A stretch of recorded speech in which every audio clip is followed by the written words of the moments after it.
दोस्तों, आज हम देखेंगे मांग का सिद्धांत, लॉ ऑफ डिमांड। बहुत अच्छा टॉपिक है, बेसिक टॉपिक है माइक्रो इकोनॉमिक्स में। इकोनॉमिक्स का फंडामेंटल एलिमेंट होता है ना।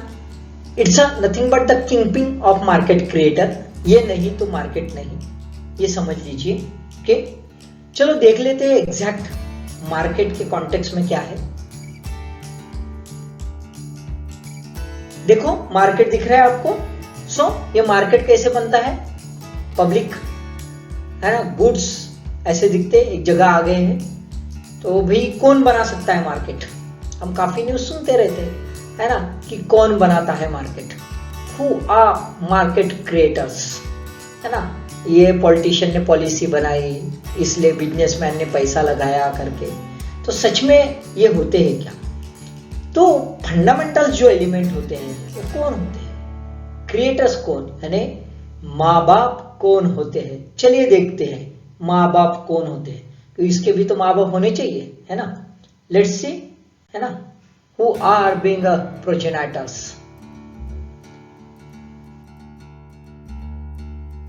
कौन है भाई? शाहरुख खान आ गया है। यस, बत्ती सी दिखाते हुए चमचमाती। ओके, तो ये है शाहरुख खान। है क्या शाहरुख खान? नहीं, ये है डिमांड, ये है मांग। क्या मांगता भाई है ना, मांगता है क्या? तो देखो मांगता है कुड़ी। कौन सी है कुड़ी? Katrina? No. So she is the supply. कौन है? सप्लाई। सो भाई डिमांड और सप्लाई ये दोनों जो है बस जब करीब आ जाते हैं, बहुत जरूरी है। डिमांड और सप्लाई जब करीब, एक तो डिमांड है और सप्लाई ही नहीं है, और सप्लाई है लेकिन डिमांड नहीं है, तो भाई मतलब है मार्केट में माल पड़ा है, कोई मंग ही नहीं रहा, है ना। और मार्केट में घूम ही रहे दिख कोई नहीं रहा, है ना। ये गली वो गली वो गली, सब गली गली घुमा शाहरुख खान, है ना, फूल लेके, लेकिन फूल वाली नहीं मिली। तो कोई फायदा है क्या? या फूल वाली घूम रही इधर उधर, है ना, फूल कोई दे नहीं रहा।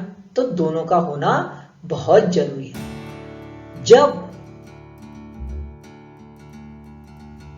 जब डिमांड और सप्लाई का मिलन होता है, यानी शादी हो जाती है। शादी हो जाती है तो आप सबको मालूम है क्या होता है। तो शादी हो जाने के बाद बच्चा कौन है?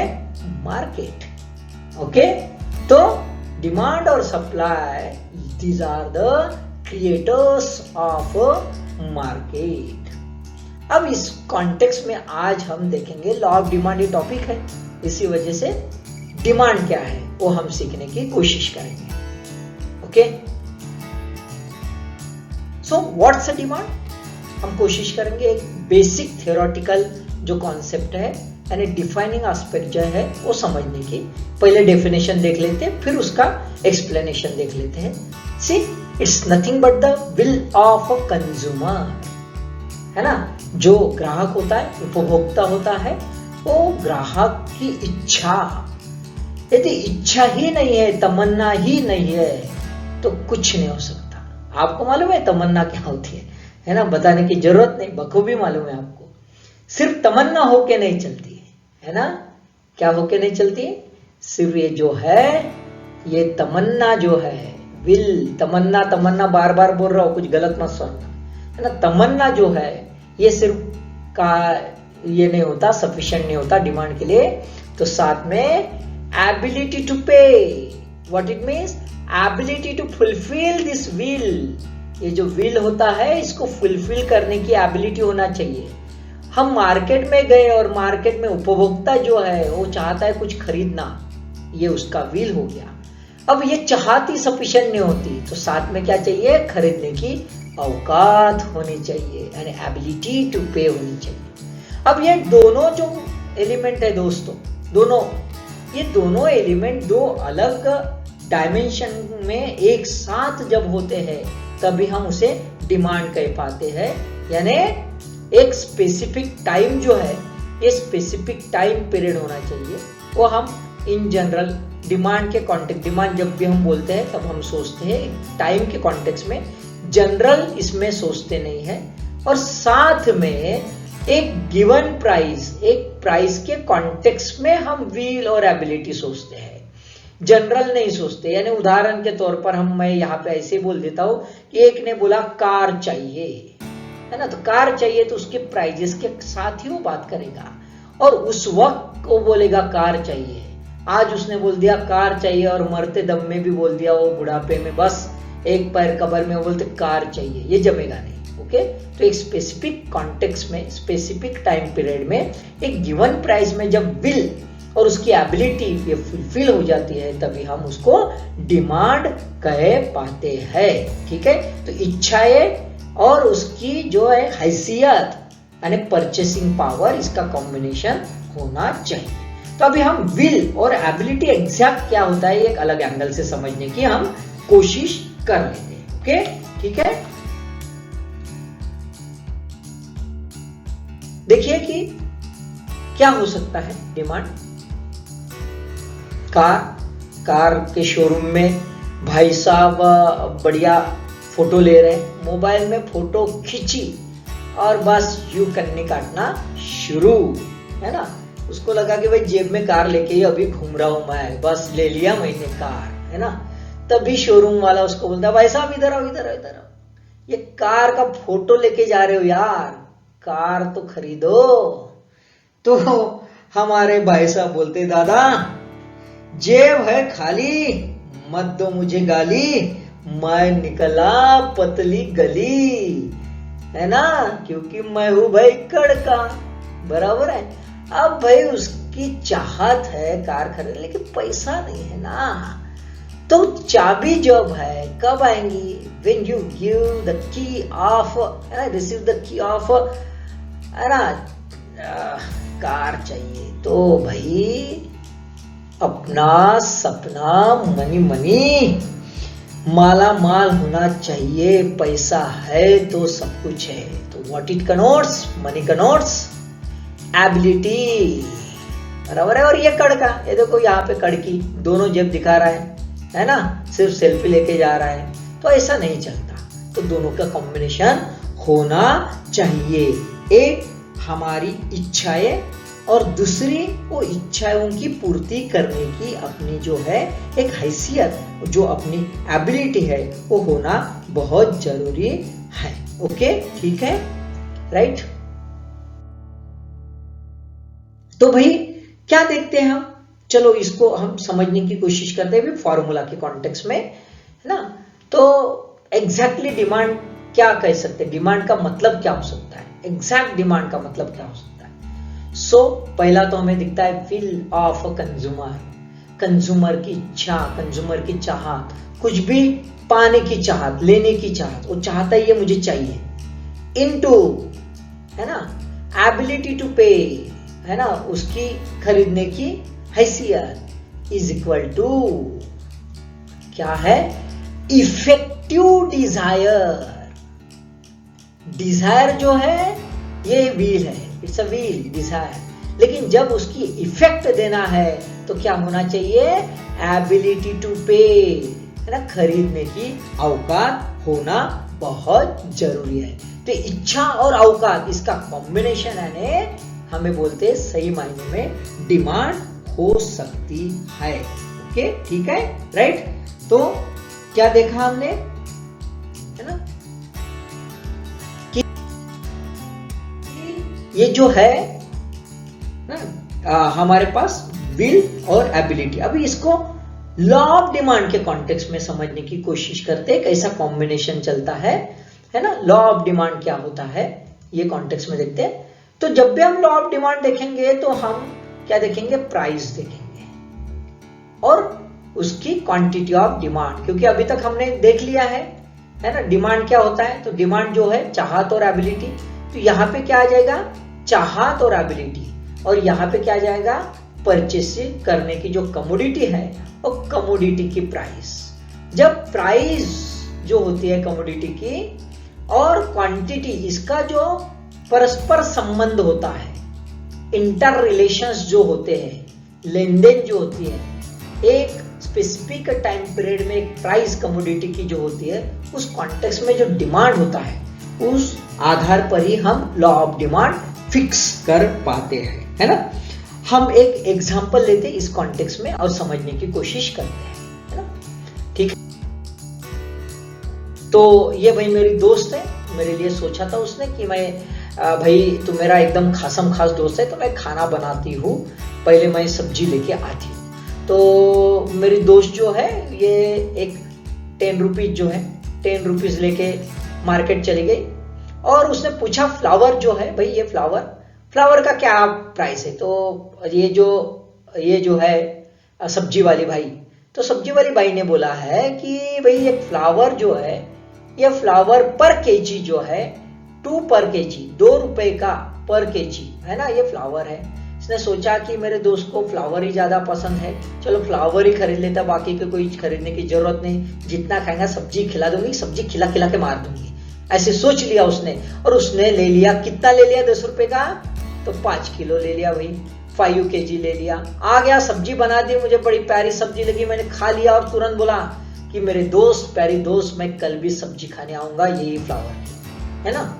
बोले ठीक है यार आ जा, है ना। दूसरे दिन ये मार्केट गई, मार्केट जाने के बाद साथ में 10 रुपए लेके गई। मार्केट में पूछा अरे भाई फ्लावर कितने का, तो बोले आज है 5 रुपए किलो। इसने पूछा क्यों भाई इतनी भाव खा रही है, तो उसने बोला भाई मैं नहीं खा रही हूँ भाव तो फ्लावर खा रहा है और तुम्हारा दोस्त तुम्हारा भाव गिरा रहा है बार बार भेज के। तो बोले जाने दे यार, छोड़, आज कम सब्जी खिला दूंगी क्योंकि पैसे तो मेरे पास 10 ही है। तो कितना ले लिया उसने, 2 केजी। क्या दिख रहा है यहाँ पे दोस्तों, दिख रहा है कि प्राइस जब कम रहती है तो क्वांटिटी ऑफ डिमांड ज्यादा रहती है, क्योंकि एबिलिटी के साथ लेना देना है, डिमांड बराबर है। तो दोनों इसमें एबिलिटी दिख रही 10 रुपए की, पहले इसमें जो है 2 रुपए किलो था इसलिए 5 किलो उसने ले लिया, दूसरे इसमें 5 रुपए किलो हो गया इसलिए उसने 2 ही किलो जो है वो 2 किलो सब्जी खरीद ली। यानी क्या दिखता है, व्हाट इट कनोट्स, है ना। ये क्या देखते हैं कि there is some relation between price and commodity. तो what relation, so price of commodity is inversely proportionate to the quantity demanded. यानी प्राइस और डिमांड ये उल्टी दिशा में बहते रहते हैं, प्राइस बढ़ी कि डिमांड घटा और डिमांड बढ़ा इसका मतलब प्राइस घटी, ऐसा हमें देखने को मिलता है। ओके, इसको हम इस चीज को हम अलग कॉन्टेक्स्ट में देखते हैं, ग्राफिकल कॉन्टेक्स्ट में देख लेते हैं। चलो समझने की कोशिश करते हैं कि से एग्जांपल एक प्राइस है, 1 रुपया प्राइस है, तो हम ज्यादा से ज्यादा खरीदेंगे। यहाँ पे मैंने स्लॉट लगा के दिया है 10, तो भाई जब भी 1 रुपया एक चीज का रहेगा तो उसने 10 यूनिट खरीद लिए। जब 5 रहेगा तो कम खरीद लेगी, तो 5 यूनिट खरीद लेगी। जब 10 रुपया ये हो जाएगा, भाव बढ़ जाएगा, तो कितना ले पाएंगे, 1 ही यूनिट। यानी क्या दिखता है, जैसे जैसे प्राइस बढ़ती है वैसे वैसे डिमांड घटती है। यानी ये जो डिमांड और प्राइस का स्लोप कैसा है, you you you you you you नीचे जा रहा है। कैसे जा रहा है, डाउनवर्ड, है ना, डाउनवर्ड स्लोपिंग। प्राइस जैसे जैसे बढ़ी वैसे वैसे डिमांड घटी, डाउनवर्ड स्लोपिंग। कौन से डायरेक्शन में है, सो राइट डायरेक्शन में डाउनवर्ड स्लोपिंग हमें देखने को मिलता है।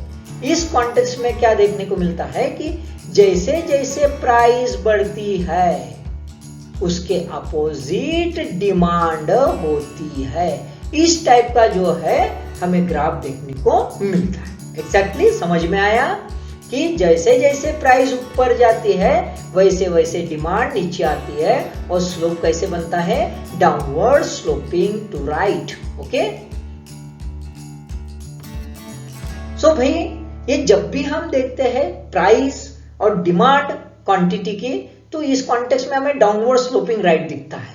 ये जो डाउनवर्ड स्लोपिंग राइट है ये कॉन्सिस्टेंटली बदलते रहता है। जब अदर डिटर्मिनेंट्स जो है ऑफ इफेक्टिव डिमांड, ये उसे जब इन्फ्लुएंस करते हैं तब बदलते रहता है। कौन से होते हैं? देखिए, हमने तो देखा परचेसिंग एबिलिटी, ये पहले ही देखा है, जो डिमांड में आती है ना। प्राइस ऑफ गुड हमने कॉम्बिनेशन में देखा है।